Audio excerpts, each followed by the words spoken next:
Assalamualaikum warahmatullahi wabarakatuh. Perkenalkan, nama saya Merlin Pakaya, asal sekolah SMK Negeri 2 Gorontalo Utara. Baiklah, di sini saya akan menjelaskan tentang orientasi P3K saya yang berjudul Pengaruh Gaya Belajar Peserta Didik Terhadap Efektivitas Pembelajaran di SMK Negeri 2 Gorontalo Utara. Nah, selanjutnya tentu ini mempunyai yang namanya pendahuluan. Nah, di sini ada latar belakang.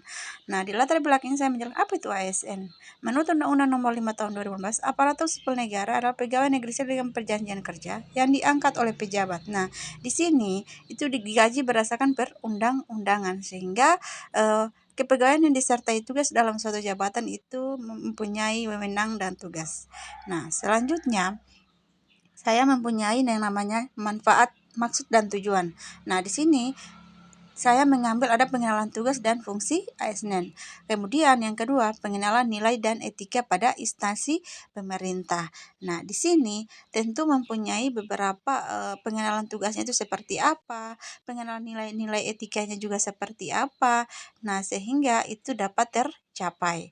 Selanjutnya kita masuk sama tujuan pelaksanaan orientasi.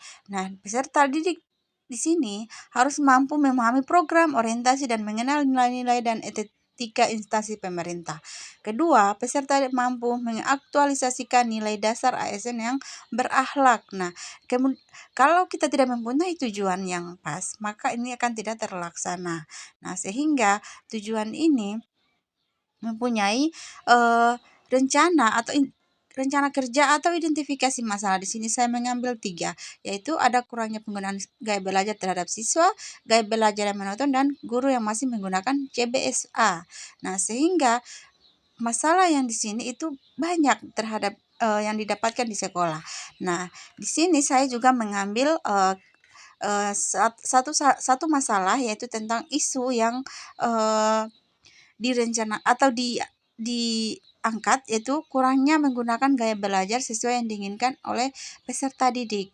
Mengapa saya mengambil ini? Karena sekarang banyak siswa yang kurang tidak aktif di dalam kelas sebab gaya belajarnya hanya monoton.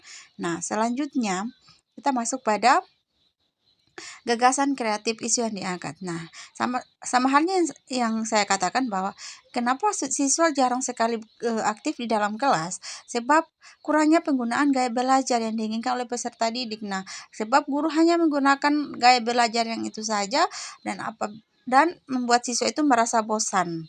Nah, selanjutnya kita masuk sama pada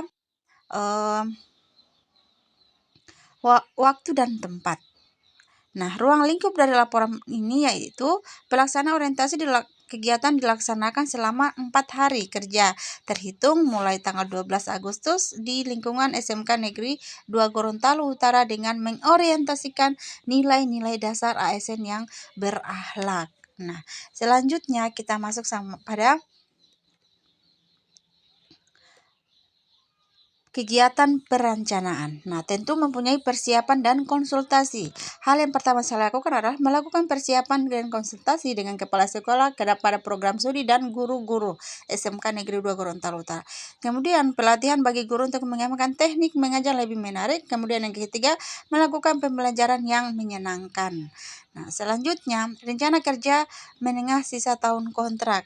Nah, di sini saya mempunyai berbagai macam rencana kerja. Nah, di sini dari 2016 sampai dengan 2017 itu saya masih menggunakan membuat rencana kerja itu jelas mempengaruhi tentang gaya belajar terhadap siswa. Nah, kemudian